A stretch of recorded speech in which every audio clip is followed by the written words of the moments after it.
The country with the most oil on earth couldn't feed its own people. Venezuela has the largest oil reserves in the world.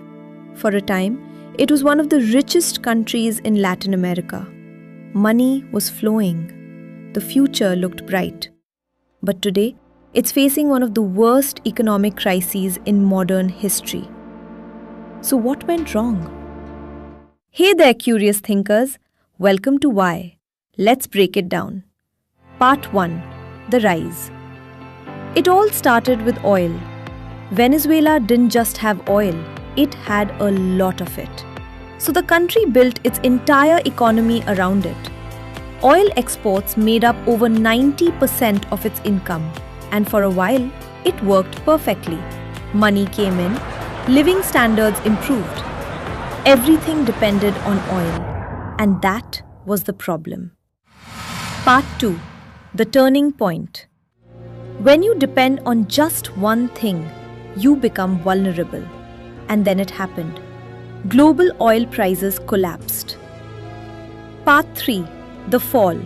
Cause to effect chain.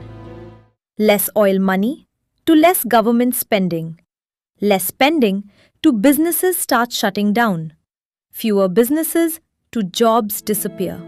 To fix it, more money was printed, which caused hyperinflation. Hyperinflation, prices skyrocket, and suddenly a country rich in oil couldn't afford basic goods.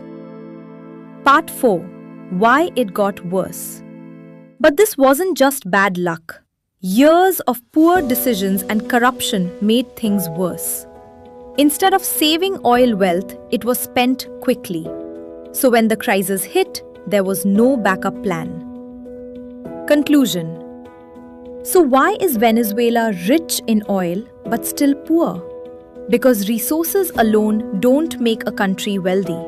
It's how you manage them. Venezuela had the oil, but not the balance to sustain its economy. If that made you think, subscribe for more Why. And tell me, what should we explore next?